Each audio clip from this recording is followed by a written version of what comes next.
Hi everyone and welcome to Inside Michigan Baseball. I'm Anthony Polidano coming to you from the Wilpont Complex. The Wolverines currently sit at 6th place in the Big Ten with 2 series left to play. One of them is this weekend as they wrap up their home schedule with 3 games against Purdue. Last weekend, U of M took 2 out of 3 against Iowa. On Friday, the Maize and Blue beat the Hawkeyes 5-4. Freshman Travis Mazes hit his 3rd home run of the season, and Trent Skutnick went 5 2/3 innings on the hill, striking out 6 in the win. Zach Zott gunned down the Hawkeyes' would-be tying run at the plate in the 7th inning, and Matt Ogden pitched the final 2 1/3 for his 2nd save. Saturday, Michigan's 8-game home winning streak came to an end as the Wolverines fell 4-3 in 12 innings. Evan Hill bounced back on the mound, going 6 1/3 innings, allowing 2 runs and striking out 4. The Wolverines, though, couldn't hold a 3-run lead as Iowa rallied in the 7th and 8th before winning in extras. On Sunday, Michigan got an outstanding performance by junior Logan McAnallen. He went 8 strong innings, allowing just 3 runs on 7 hits, walking 1 and striking out a career-high 9. It was the Maize and Blue who rallied this time as Kevin White delivered a clutch 2-out, 2-run pinch hit single in the 7th, and Zach Zott crushed a 2-run home run in the 8th, his 3rd of the season, put U of M up 4-3. James Burke earned his 1st save of the year, closing out Iowa in the 9th. On Tuesday, the Wolverines lost to Eastern Michigan 13-4 in a continuation of an April 17th game. Michael O'Neill led the Wolverines with 2 hits and a run batted in, and Patrick Biondi scored twice as U of M dropped their 6th straight game to EMU. On Wednesday, Michigan bounced back for their 25th win of the season, beating Toledo 7-0. Kevin White powered the offense with his 1st home run of the year, drove in 4. While 4 different Michigan pitchers combined on a 4-hit shutout, the 5th thrown by the Wolverine staff this season. For a 3rd time this season, a Wolverine has been named the Big Ten Freshman of the Week. Shortstop Travis Mazes picked up the honor for the 2nd time this year. The Ann Arbor native hit .500 on the week, going 6 for 12 with a double, a home run, 4 RBI, and a walk. He started every game for U of M this season. We're joined now by the head coach of the Wolverines, Eric Bakich. Coach, just kind of talk about, you guys haven't shown a lot of power this year, but as of late in the past week, middle of the order, starting to come with some big power hits for you. That's got to be nice to see.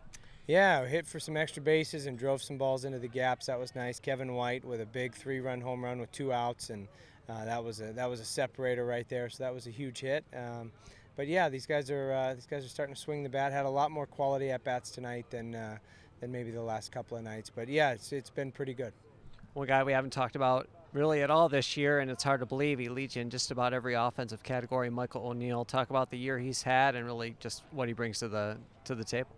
Well, he's very toolsy, and he's might be our best prospect. And when he puts it all together, and he swings at the pitches that he wants to hit, and he's as good as anybody.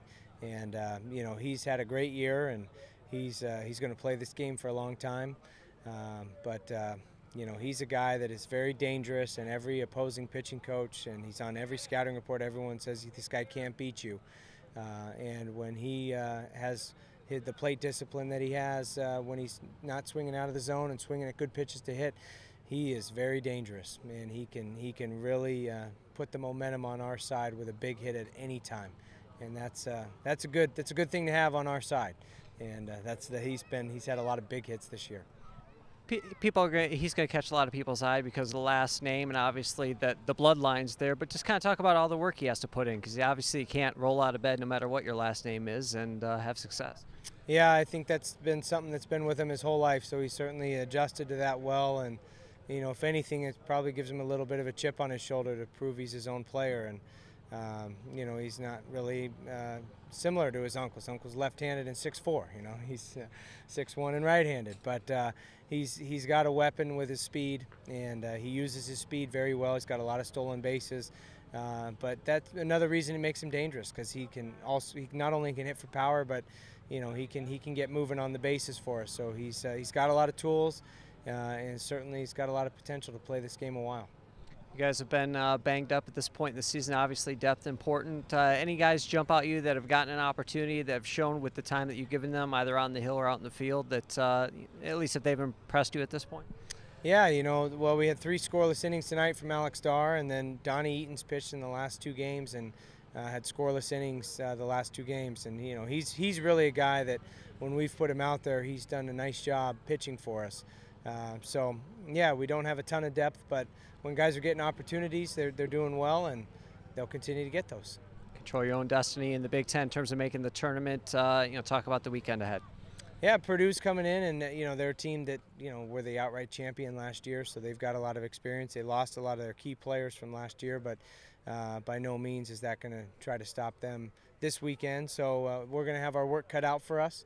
It's probably going to be very similar to last weekend with Iowa coming in. Similar records between those 2 clubs, but Iowa played us extremely tough, and we had 3 nail biters there. So I expect it's going to be a great challenge for us this weekend to win the series.